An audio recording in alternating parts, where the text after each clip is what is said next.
want to do is just, again, set the stage for the audience. If you could describe exactly what your company does and how you're using automation that best benefits your company. Taylan, I'll have you start with you. Okay, perfect. First of all, thank you very much for inviting us here. So I'm very happy to be here. So I'm working for Ericsson, and I'm head of operation for Ericsson. So basically, if you look at Ericsson, we are providing telco solutions for the most of the operators around the world, and it's mainly focused on infrastructure, software and services, and we are providing our solution to our customer to handle their solutions. So if you look at Ericsson for how we are doing how we are using automation or intelligent automation or AI services, there are multiple places you can look around. So one of them, just a good example, for example. All around the world, we are delivering, projects. And when we establish a new program, for example, how we are going to create our documentation, where we are keeping those documentation. So it's essential to use some kind of tools to help us to create all those folders for us, for example, or to ensure that those documents have right information inside. So this is just from the project management perspective. But if you look at the operations side, we use more automation everywhere, on the execution of the deployment or, testing and different places. But I think one of the key things which we are using on the recovery process of the failures. We are all humans and we make mistakes. So if you look at from the operation perspective in Ericsson, for example, how fast we recover is very important for us. So we use automation to recover fast, because when you have an issue, we have an issue on the system. The key thing is basically you have a problem. You have to fix it. And if you wait human to make this fix, they made a mistake already. So if you have tools to help you to automate and roll back or fix the problem automatically, that will help us a lot. So in Ericsson, we are using different places from the operation or the project management or execution, and we are deploying different solutions to help us to the automate stuff. We have also one initiative we call Lighthouse. So all the improvements which we are calling Lighthouse, we want to select certain ideas to improve our way of working and help us to solve the solution. So maybe that's the answer for you. Thank you very much. Now, Brad, when we spoke, you had mentioned that you use it on the inside and in products. Yeah.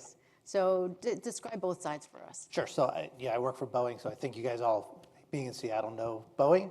I have this dream job because I get to run the software business for Boeing. And so probably don't know this, Boeing has a software business, but we provide the software to the people who fly the airplanes. So all the airlines, the military, business aviation, general aviation, even drone operators use our software. So we provide software that the pilots use in the cockpit. We call it the flight deck. We also provide the software that the airlines use to plan the flights, all the routes and mapping the crew and the pilots to the planes and all of that. And then we use it for the maintenance of the plane. So we have a lot of people, 4,000 people around the world that build the software, operate the software, and serve our customers. So we're using this software, we're using AI to help us run our business the same way you've been hearing from all the other speakers, to drive efficiency and automation. We have a ton of software developers. It's a SaaS software company, essentially. But then a big part of the business is we're sort of like Google Maps of the sky. The sky. Yeah, so we collect data from 297 countries around the world, from the FAA equivalent in each of those countries. So we'll collect all the data about the airspace, about the airports, the changes to the airports.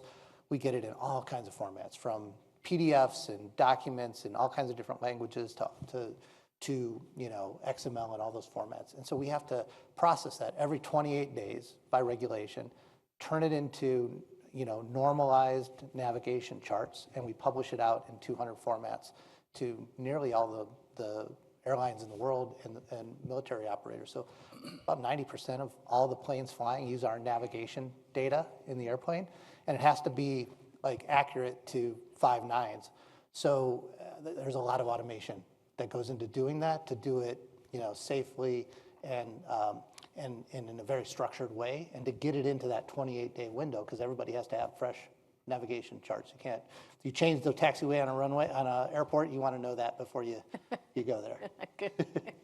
Now, one of the things too about that is doing it at a cost savings. Right. So how do you make that effective? Taylan, I want to see if you can talk about, for Ericsson, how have you seen it being cost effective? Anything with revenue growth, improved workflow? Talk about that area.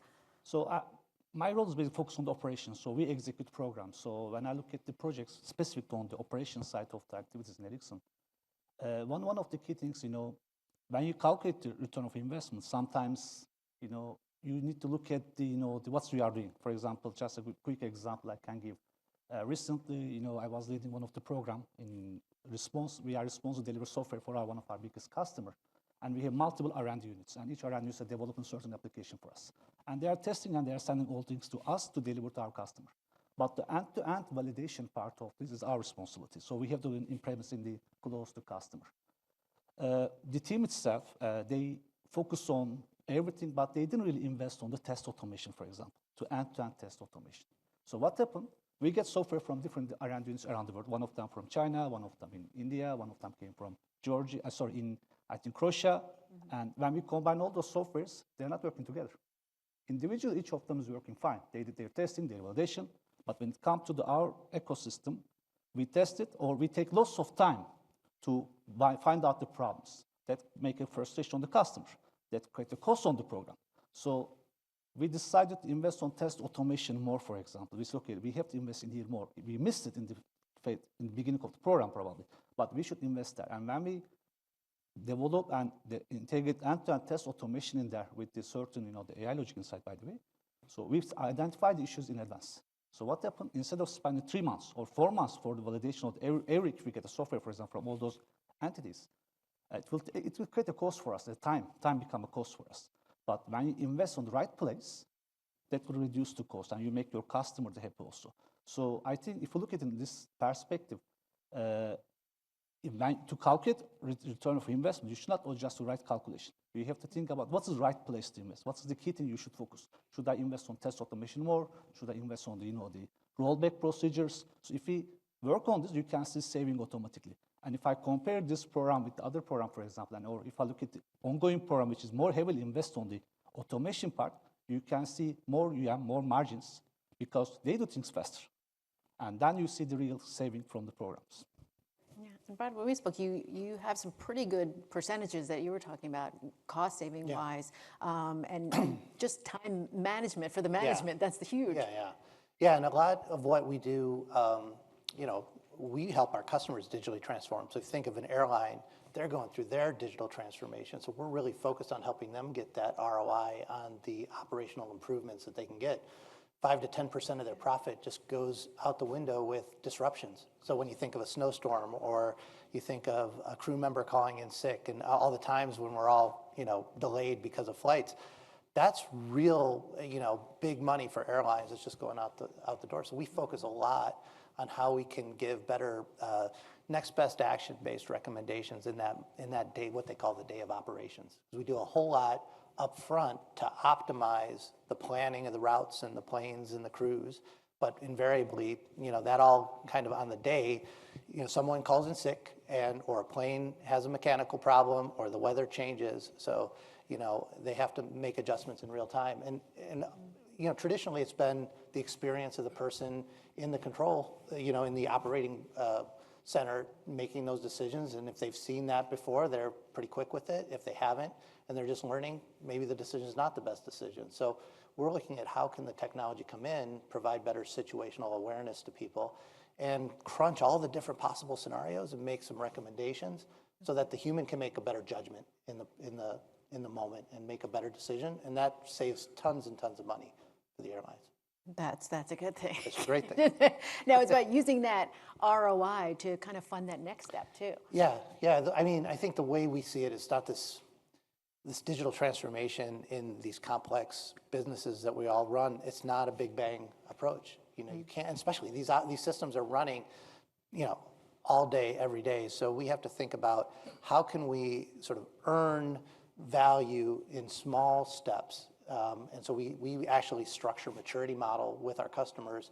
So if we're talking about, operating the airline, or if we're talking about maintenance. So like Sarah from Providence was talking about, all the things that she was explaining, it was like really resonating with me because our patients are airplanes. Right. So we do the same kind of things that Providence does in terms of diagnosing the patient. We get a lot of data off the plane, and we use a lot of machine learning to help us understand, what's going on and what we should do. And then we got to make sure the right part is in the right place at the right time to help that airline, make the repair that they need. Right. And a ton of paperwork is involved, as you might imagine. And so there's a whole lot of opportunity.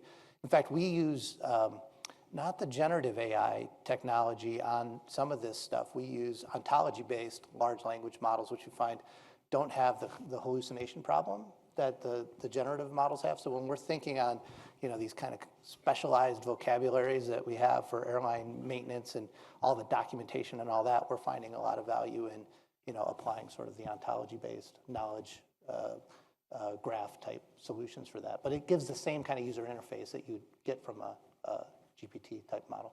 Perfect. And Taylan, when we spoke, we talked about some of the challenges, and you gave some great examples and how you've kind of overcome them. If you can dive deep into that for our audience today. So one of the key things, people are probably afraid about that, AI will take their job or automation will take their job. Recently, we have a customer conference with our, with some of our customers, and one of the key things which they are telling us, we are expecting from our vendors to make a stability on the network. So if you make stable everything, we can innovate more. We don't need to we can innovate more if the things are stable. So that's I think one of the challenge on the people mind. We have to train them that how we can make people feel that if we take the burden from them for repeatable things, then they can think about what is next. They can think about what is the next solution which they can serve to their customer. So that's one of the challenge for the the human perspective.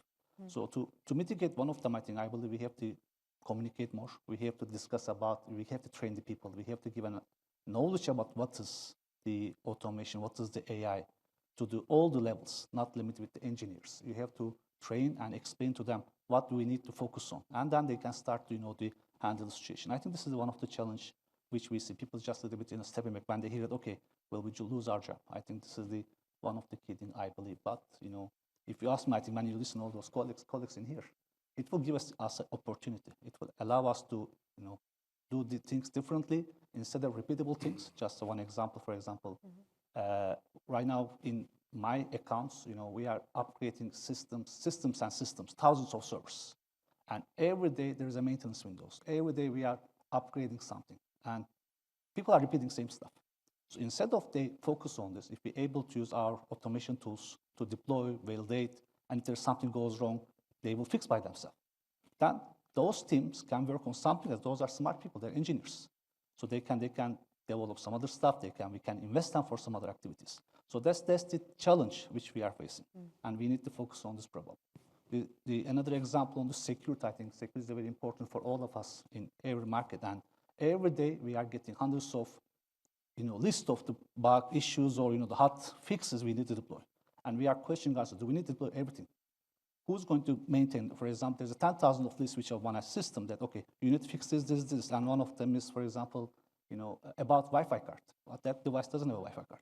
So instead of that person to go and spending time on that, maybe the AI help us to, to mitigate this problem. So, but of course, that requires to train people. And that's the main challenge, basically. Yeah, and Brad, you had spoke about it making people more effective, making their jobs more effective.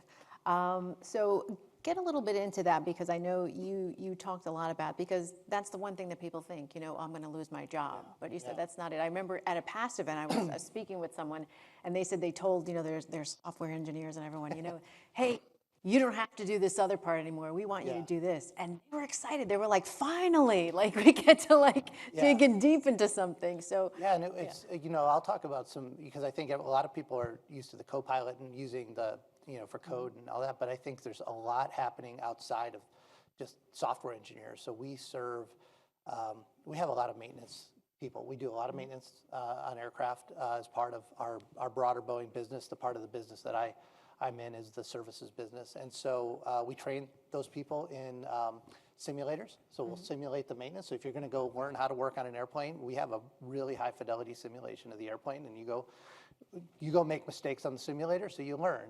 But we can actually put reinforcement learning into the simulator, so we can start to understand how are people, what's tripping people up. Like when we send people through training, we can start to understand more about, are the procedures maybe can be simplified, or then we can start to bring some, using some of the other techniques like the large language models, we can start to take these complex maintenance procedures and we can bring them into the moment that you're doing the repair. So if we learn how you're doing in training and maybe where you might need some help, we can guide the repair in the moment that you're actually doing it. And we can just sort of, again, just be kind of the assistant to the person. So it's not about replacing the person. It's about helping really give that person a better situational awareness and then, helping them make the best judgment on what's the next best action. And it's the same thing in the operations center. We can simulate the air traffic and the airspace at an airport, and we can understand. You think how complicated it is because it's not just your company that you're making a decision for, but other companies are flying airplanes into that airport. The weather's changing. All of these kind of variables. It's hard for anybody to kind of get their head around all of that, especially if you're under pressure.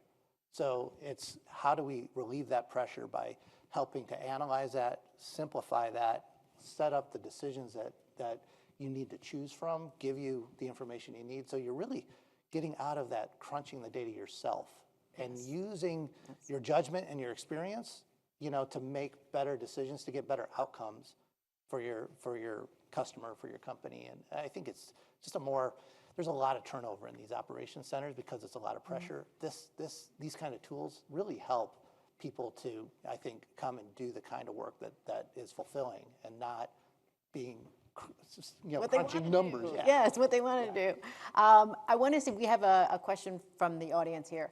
I want to see if you can touch on this. Yeah. In what ways do you expect generative AI will combine with physical technology for use in manufacturing? That's really builds on what I was saying around the maintenance side. Exactly. I think it's extensions. You can imagine the extensions of that environment. So that blurring of the digital and the industrial kind of physical world, and ways that you can, bring more competency-based training into people. So you're kind of observing how they're working, and then you're using that to tailor very customized training for them. We do it for pilots now. It's a way you train pilots in a simulator. The software that we provide on the iPad, measures how they fly, how long their landing roll is, all this kind of stuff. And that's used to train them in the simulators with very custom scenarios. In the manufacturing and the maintenance side, it's the same idea. So we're really looking at ways that we can bring some of that more one-to-one tailored, support to each person. And then take the wisdom that comes from having thousands of people doing these jobs and innovating every day on how they do the procedure, learning from that and bringing that back to the collective group. You can automate a lot of that, and that's what we're trying to do. You can. Now, Taylan, it all sounds great, but how do you get corporate culture to get on board with all of this? I think one of the key things, you should celebrate the successes. So when you have some kind of successful use case or scenario in the corporate itself, you have to make it visible. You have to ensure that other people see and feel that the value of this. So if they start to see the value, then they start to accept and they will start to think about how they can use by themselves also. So if, when we have a success in Ericsson, we like to celebrate and we like to share with other programs, other accounts, other places, so they can see and visualize and they can reuse it. And they start to think of what can I do in our site also. So the data which you have should be accessible internally. That's, I think, one of the key things. You have to ensure that the data or the solution which you are providing, it should be internally reusable. And you have to think about it and you have to celebrate it. I think that's the key thing. If you can enable the people to hear those, then they think, okay, that's a nice idea. Let's do it. And of course, training. You have to train people. You have to continuously train the people. So you have to think that, don't assume that they understand. Just to give you an example again.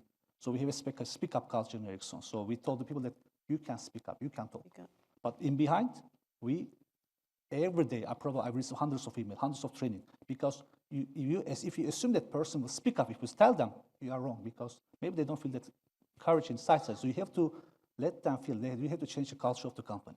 So today you have to create a training, you have to communicate, you have to show use cases, and gradually, the company itself will change their way of working, and then they will accept or they will adapt to new changes.